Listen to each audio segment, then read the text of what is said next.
All right, we'll get started with this video here. I'm still in section 5.1, although I'm going to probably finish 5.1 here in this video, and then possibly get us starting to 5.2 here. So let's see, we did problem 15 in the last video, and a probability model lists the possible outcomes of a probability experiment and each outcome's probability. Probability model must satisfy the two rules of probability. So remember the two rules. Rule one, so whenever you compute a probability, your number must be between 0 and 1. And if you add up all the probabilities, you always get 1. Okay, it's like finding the probability of the sample space, which is always 1. We're going to do some things with probability models in chapter 6. Just so you know, let's take a look at problem 16. Problem 16 says an organization conducted a survey in which 500 randomly selected individuals who are on Facebook were asked the question, how often, if at all, do you check your Facebook homepage? Okay, and the results of the survey are shown below. So here's our data. And we want to construct a probability model for the results of the survey. Okay, in a probability model, we have the different outcomes on one side and then the probabilities on the other side. So the different outcomes would be the different responses. So I just rewrite that. Now I have a frequency distribution, and so in order to compute a probability, I need to take the particular frequency divided by the total. Now that should sound familiar. That's exactly how we find a relative frequency. Okay, so when you compute a probability, you're essentially finding a relative frequency. All right, so let's see, 500 individuals were surveyed here, and if I take 97 divided by 500, 97 divided by 500, I get 0.194. 221 divided by 500, 0.442. 159 divided by 500 is 0.318. Okay, and then 23 divided by 500 is 0.046. Okay, so that'd be my probabilities. Now, I didn't round any of these decimals, but so remember that our two probability rules are satisfied. Okay, so rule one, again, says that every single probability has to be between 0 and 1. That's exactly what happened here. Okay, so you're never going to have a negative number. You're never going to have a number bigger than 1 for when it comes to probability. And when you add up everything in the probability column, you always get 1. That sounds very familiar, like a relative frequency distribution. Okay. Now, what if I did round these probabilities? Okay, I might not get exactly 1. There might be 0.999 or 1.01 or something like that, but that's because there's rounding error. Okay, so consider that.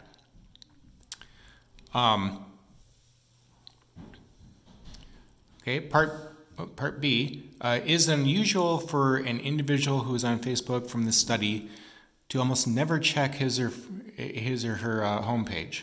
Okay, and why or why not? Well, yeah, it would be unusual. So if you were to randomly select an individual from this study, there's 500 people, and you found that person almost never checked Facebook, would that surprise you? I think, yeah, because the probability that would happen is 0.046. Okay, so you have a 4.6% chance of selecting an individual who never checks Facebook, or almost never checks Facebook. Okay, so that's likely not to happen. Okay, problem 17 says to construct a probability model for rolling a pair of ordinary dice. Okay, so in a probability model, I got the events on one side and the probabilities on the other side. I'm going to create a middle column here just so that we can see more what we're doing.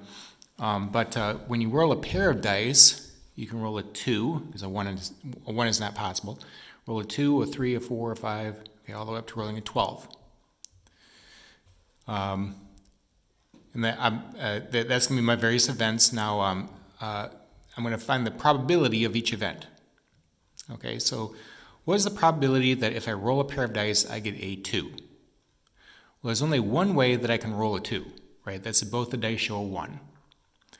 There are 36 possible outcomes for rolling a pair of dice. Okay, and we listed all 36 of those previously in problem 8. Okay. Another way to think about it is you got 2 dice. Each die has 6 sides on it. 6 times 6 is 36. Okay, so there'd be a 1 out of 36 probability that I'd roll a 2. To roll a 3, there's 2 ways that I can roll a 3. Okay, I can roll a 1 and a 2, or a 2 and a 1. So 2 over 36, that reduces to 1 over 18. When I roll a 4, there are 3 ways to roll a 4. So that would be a 1 and a 3, a pair of 2s, or a 3 and a 1. So 3 over 36 reduces to 1 over 12. Rolling a 5, there's 4 ways that I can roll a 5. That'd be a 1 and a 4, a 2 and a 3, a 3 and a 2, or a 4 and a 1. So 4 over 36 reduces to 1/9.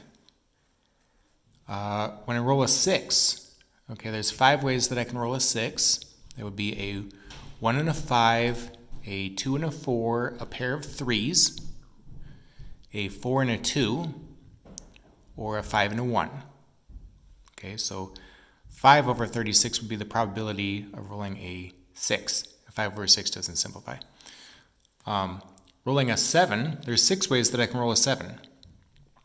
That would be a 1 and a 6, a 2 and a 4, a 1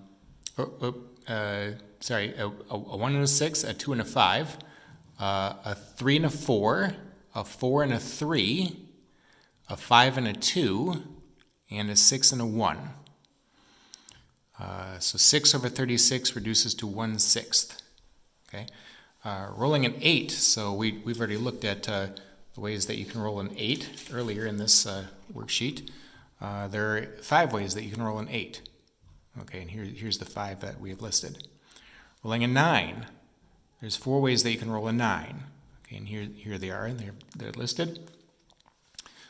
So rolling an 8, it'd be 5 over 36. Rolling a 9 would be 4 over 36, or 1/9. Rolling a 10, there's 3 ways that you can roll a 10. That'd be a 4 and a 6, a pair of 5s, and a 6 and a 4. So 3 over 36, or 1 over 12, would be the probability of rolling a 10. Rolling an 11, there are 2 ways that I can roll an 11. That'd be a 5 and a 6, and a 6 and a 5. Okay, so 2 over 36 reduces to 1 over 18. And rolling a 12, there's only 1 way that I can roll a 12. That'd be if both the dice show a 6. And 1 over 36 would be my probability of that event happening. Okay, so what I see here in this table would be my completed probability model. Okay, again, the probability rules are satisfied. Okay, so rule 1, every single probability has to be between 0 and 1. Okay, and that's exactly what happened. Now, rule 2 is so I computed the probability of every single event in this sample space. And if I add up the probabilities, I always get 1.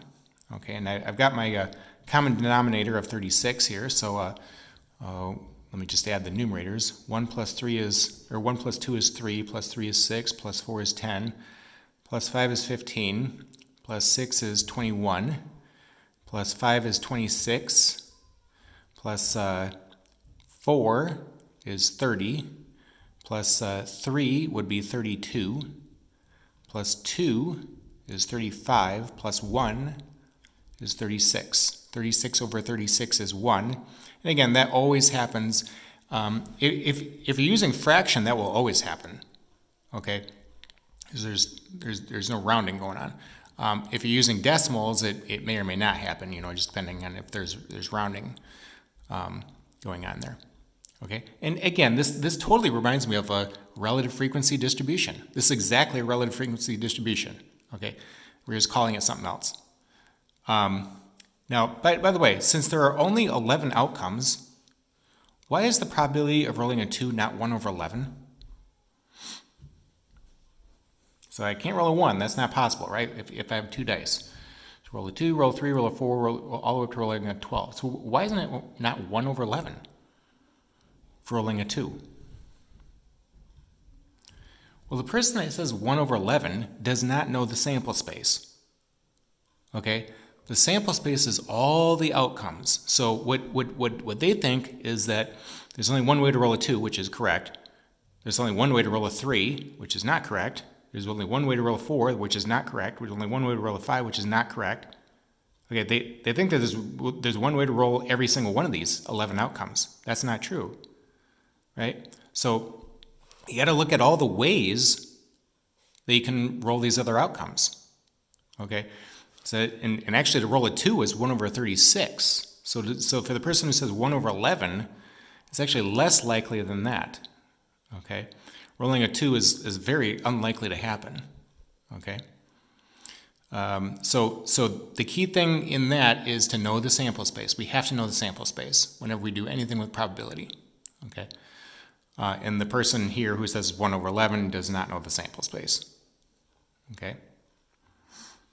All right, so I'm done with section 5.1. Here's the homework on page 239. Be sure to look at those problems when you get a chance. And tell you what, I'm going to go ahead and stop the video right here, and we'll start 5.2 in the next one.